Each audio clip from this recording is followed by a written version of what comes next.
I recently traveled through Mozambique, and there's so many things that I wish I knew before going. From visa requirements, where to stay, currency, the language, getting around, and a lot more. So in this video, I'm sharing a complete Mozambique travel guide, from visa applications, how to get there, moving around, and everything that you need to know before going to Mozambique so that you can plan your trip a little better than I did. Love is paradise.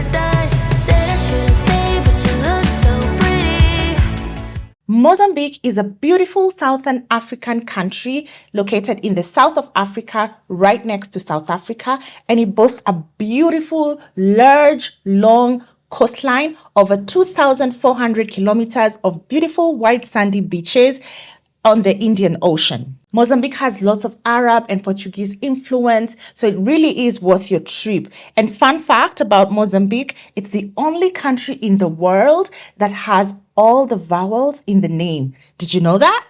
All right, so let's start with how to get to Mozambique, visa requirements, and what to expect when you land in Maputo. The main capital city, or your main entry point into Mozambique, and the most popular one, is actually Maputo City. And this is where I landed when I traveled to Mozambique. I obviously traveled from Nairobi, Kenya, and usually I would use Kenya Airways to travel straight from Nairobi to Maputo. However, when I got to Maputo, I talked to the Kenya Airways office at the airport, and they let me know that the flight from Nairobi straight to Maputo has been temporarily suspended since last year, November of 2025, and they still don't know when that flight route will resume. So how did I get to Maputo from Nairobi? I flew Airlink, and this is a South African airline. So I flew from Nairobi to Johannesburg. I had a beautiful layover at OR Tambo Airport, and then took a connecting flight from Johannesburg into Maputo. The flight from Nairobi to Johannesburg was around 4 hours, very short, very pleasant. And the flight from Johannesburg to Maputo was a short 1 hour flight. It was so quick you barely notice it. And the views while landing into Maputo from Johannesburg, breathtaking. There's so many other ways you can get to Maputo from anywhere in the continent. My colleague was joining me from Ethiopia, and she was able to secure a direct flight from Addis into Maputo. So do your research, just go onto Google Flights and check. But I would really recommend Airlink or Ethiopian Airlines to get you to Mozambique. Next up is the visa requirements. As a Kenyan passport holder, I do not need a visa to enter Mozambique. Mozambique is a visa-free country for all Kenyan passport holders. Other African countries that can access Mozambique visa-free include Namibia, Botswana, Rwanda, Mauritius. So do your research. I'll also leave a link below to the direct link that leads you to the official Mozambique website to check whether your country requires a visa. If you require a visa, the process is pretty simple, and you can make the application online because the Mozambique visa is issued through an eTA, which is an electronic visa. So the process is pretty straightforward. My colleague who was joining me required a visa, and she said that the process was pretty simple. She was able to get her visa within a week. Let's move on to the language. The primary language spoken in Mozambique is Portuguese. I obviously don't speak Portuguese, and so I knew that that was going to be a challenge traveling into the country. So what I did to prepare for this, I made sure that I had a live translation app prior to landing in Maputo. There are very many live translation apps that you can use. You just need to go through Google Store or Apple Store and get one. However, Google Translate works just as well. Actually, Google Translate ended up being my default app to use. It has a conversation feature that allows you to translate live as the conversation is ongoing, and has instant translation, which is super helpful. That said, there are a few people who could speak English, so it wasn't that difficult to navigate. And the Mozambican people are really welcoming. And so even if you have a little bit of trouble, they were always ready to help. All right, so let's talk about the money, honey. The currency used in Mozambique is called Metical. One Metical is equal to around 2.2 Kenya shillings. I'll also leave the exchange rate from Metical to US dollar and Canadian dollar here on the screen for your reference. Accessing the local currency was pretty easy for me. As soon as I landed in the airport, I noticed that there were plenty of ATMs and Forex exchange bureaus. And I also spotted a few Forex bureaus in the mall. For me, however, I decided to withdraw the Meticals from an ATM at the hotel that I was staying at, and it was super, super easy. Of course, they charged me for withdrawing in a foreign bank ATM, but it was a very small fee. I think I paid about 250 Kenya shillings, which is less than $2. So it was pretty convenient. The currency itself is really beautiful. I'll leave a photo here and a photo here for how the meticals look like. I really liked the notes, and I even brought some home with me as a souvenir. I don't know whether that is allowed. All right, let's move on to connectivity, and I'm talking about data and talk time. Obviously, when you travel to a new country, you want to make sure that you stay connected. It makes it easier for you to navigate, communicate with people back home, and just keep updated on social media, right? So usually when I travel, I will install an eSIM via an app called Airalo. However, this time I didn't use Airalo because Airalo offers only data. However, Airalo is an amazing app, and you can use it not just to travel to Mozambique, but to any other country. It has very wide coverage across different countries. And so if you're interested in purchasing an eSIM from Airalo, I'm going to leave a link in the description box. And if you use my code, you get a bit of a discount. So this time traveling to Mozambique, I did not use Airalo, and the reason why is because I really wanted to also have some talk time when I get to Maputo. So what I did is that as soon as I landed at the airport, I did a little bit of research and learned that Vodacom is one of the biggest communication companies in Mozambique and has the widest coverage. Since I knew I will be traveling to the countryside, I knew I needed good coverage. I was able to spot a Vodacom kiosk just at the departure gate, and they were very helpful. It was super quick, and I was able to access a SIM card that gave me unlimited talk time, as well as I think I got about 10 GB of data, more than enough to last me the week. The SIM card cost me 1,500 meticals, which I think was approximately 20 or 30 US dollars. I'll leave the correct conversion on the screen. And the process itself was really simple. They just needed a form of identification, which I provided my passport, a copy of my passport. They also took a photo of me because they needed a passport photo to attach to the SIM. And within a few minutes, they were able to set me up on the phone, and I was connected right away. On to transportation. How do you get around once you're in the country?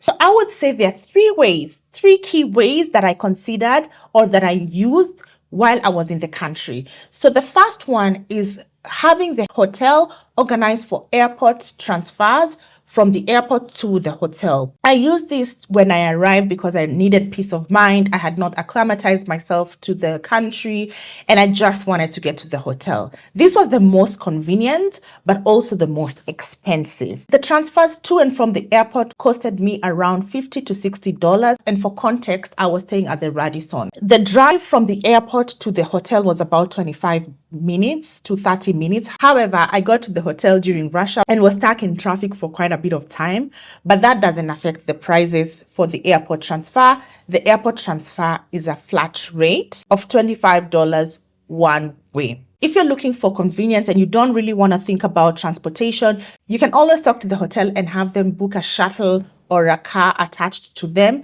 to pick you from the airport to the hotel. All right, the next mode of transportation that I use is an app called Yango. Yango is the equivalent of Uber in Mozambique. It's pretty easy to use, and it works exactly the same as Uber, where you hail a taxi and you feed the app with directions to where you want to go. The logo for the app looks like this, and you can download it from the App Store or from the Google Store quite easily. The only downside to Yango is that the only way to make payments is through M-Pesa or their mobile money. And so this needs you to be registered for mobile money in Mozambique, or you can also pay through cash. The app does not take online payments through Visa or PayPal, so that's the only downside. So if you're visiting Mozambique just for a very short time, you might want to make sure that you have cash at hand before hailing or ordering a cab through Yango. Other than that, Yango was really easy to use, super convenient, super affordable. I would say a ride that took me maybe 10 minutes was less than $2. So it was super convenient and ready in minutes. The other mode of transport that I used while in the country was local flights. I obviously did not stay only in Maputo. I traveled all the way to Beira, which is over 1,000 kilometers from Maputo. Now, you can choose to drive. However, that will take you about 20 to 24 hours to get there. And the roads, I'm not so sure the condition of the roads, but what I saw in the countryside, some of the roads were not really good. And also there's the aspect of weather, especially in the summer. Mozambique experiences heavy rainfall, which could slow down your journey. So the fastest way to travel to other cities like Nampula and Beira is through local flights. The main flight that is used in Mozambique is through Mozambique Airlines, which is also known as LAM, and it was super easy and super affordable. And a flight from Maputo to Beira, for example, was just a 1.5 hour flight. So that was super quick compared to the journey by road, which would take us up to 20 hours. Obviously, if you're feeling adventurous, then you can go ahead and rent a car and take the drive. But if you don't have much time, then you can hop onto Mozambique Airlines. Very easy. You can quickly book one online and you'll be good to go. Moving on to weather. Mozambique experiences beautiful weather all year round. Their summer starts in December and goes all the way to around April, and they experience highs of up to 35 degrees Celsius. Isn't that wonderful? However, there's a downside to it. During the summer, it's also their rainy season, and they experience really heavy downpours, which are sometimes accompanied by cyclones, which is devastating to the country. The wettest months are from March to April. Avoid these 2 months because of the flooding. Mozambique also has a cold season, which is technically their winter, and this runs from May to December. However, the temperatures don't drop that much and they go to lows of around 12 to 15, which is still quite bearable. Because of this, I feel like you can visit Mozambique throughout the year because of the pleasant temperatures all year round. However, the sweet spot would be towards the end of April when the rains have subsided, and in May, just before the temperatures drop. This is perfect time to visit Mozambique where there's no rain and it's not too cold and you can still enjoy some sun and enjoy the beach. Okay, so let's talk about safety and where to stay. For the most part, while staying in Mozambique, I felt really, really safe. Everywhere was walkable, and especially in Maputo, everything seemed to be very close to each other. As I mentioned, I stayed at the Radisson Hotel, and that was only 25 minutes to the airport and also a 10-minute short drive to downtown Maputo.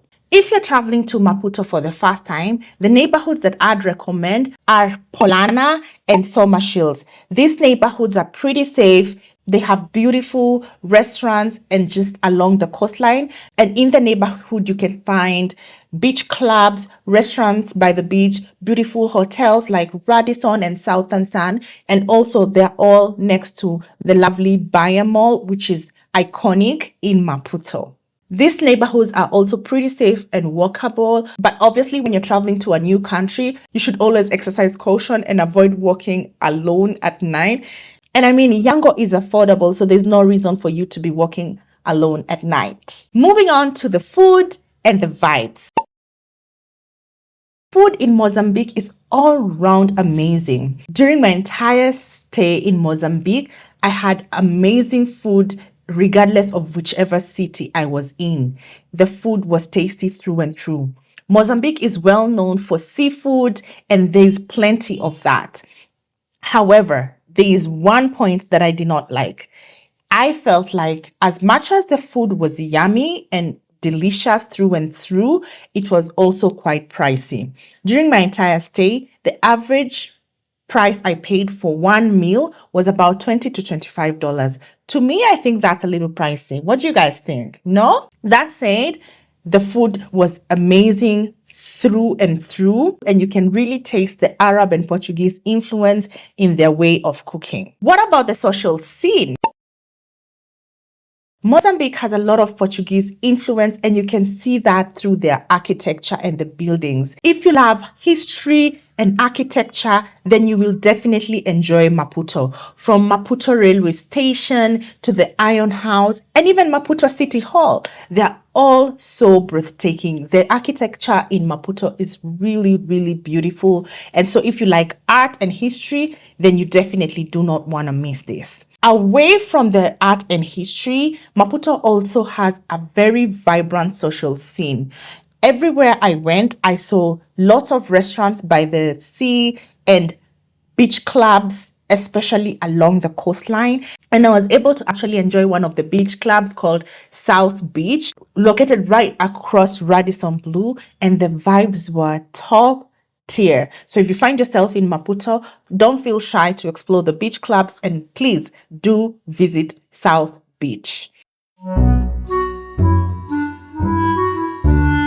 Oh, I hear some of you asking, what about the nightlife, Eva? Well, to be honest, I was not able to explore the nightlife in Maputo. However, from what I've seen on Instagram and on TikTok, the nightlife is amazing, and the many restaurants and clubs that come alive at night. So if that is the kind of vibe for you, then you will definitely get that in Maputo. So overall, when it comes to the social scene, there's a little bit of everything for everyone in Maputo. So that's all I had for you guys today. I hope this video makes you feel a little bit more prepared if you're planning a trip to Mozambique. Mozambique is a beautiful, amazing country, and I'm so glad I was able to experience it for myself. If you have any questions or if there's anything I didn't cover during this video, please leave a comment in the comment section and I'll be sure to respond. And if you want to see my actual experience in Mozambique, I've shared a full travel vlog right here, and I'll leave a link in the description box for you. So please go and watch it and see what I was up to in Mozambique. Thank you so much for watching, and I'll see you guys next time. Bye.